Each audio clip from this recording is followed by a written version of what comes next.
This morning's passage is 1 Corinthians chapter 9, as Tim said. Now, 1 Corinthians 9 comes in the context of the previous chapter where Paul talks about giving up your rights for the sake of not causing others to stumble, brothers and sisters to stumble. And it also comes in the context of some people questioning the legitimacy of Paul's ministry because he didn't receive payment while he was there in Corinth.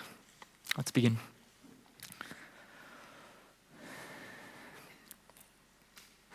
Am I not free? Am I not an apostle of the Lord? Have I not seen Jesus our Lord? Are you not my workmanship in the Lord? If to others I am not an apostle, surely I am to you, because you are the seal of my apostleship in the Lord. My defense to those who would examine me is this: do we not have the right to eat and drink? Do we not have the right to bring along our believing sister as a wife, as do the other apostles and the brothers of the Lord and Cephas? Or is it only Barnabas and I that do not have the right to refrain from working for a living? Who serves as a soldier at his own expense?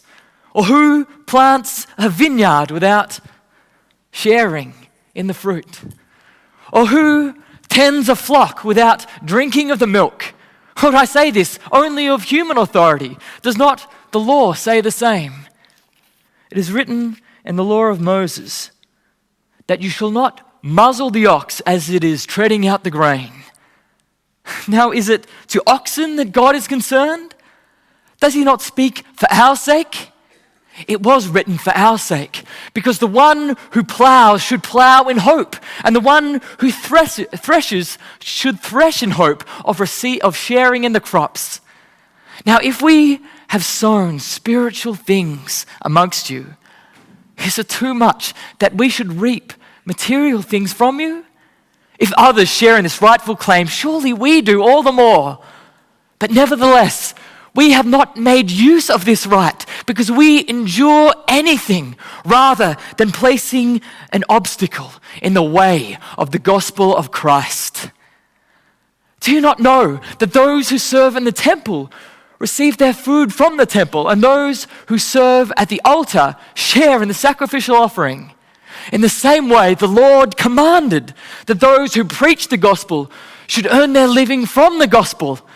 But I have not made use of any of these rights, nor am I writing in any way to secure such provision, because I would rather die than anyone take away from me my ground for boasting.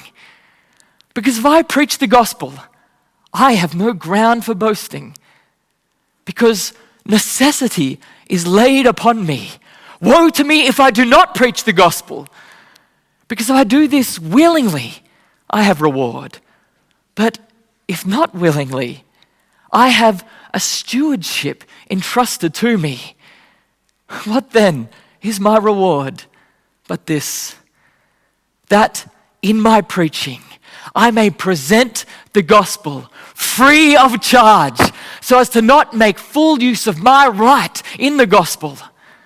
Because though I am free from all, I've made myself a slave of all, that I may win more of them. To the Jews, I became a Jew in order to win the Jews. To those under the law, I became as one under the law, though I am not under the law, in order to win those under the law. To those outside the law, I became as one outside the law, though I'm not outside the law of God, I am under the law of Christ, in order to win those outside of the law. To the weak, I became weak in order to win the weak.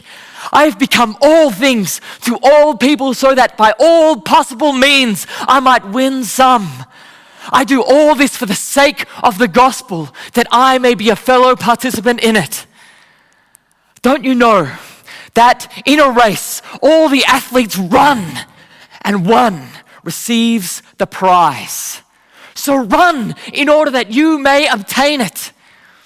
Every athlete exercises self-control in all things.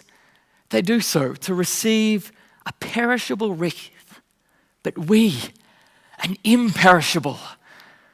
So therefore, I don't run aimlessly, and I don't beat the box as one beating the air, but I pummel my body, making it my slave, lest after preaching to others, I myself may be disqualified. Hear the word of the Lord. Thanks be to God.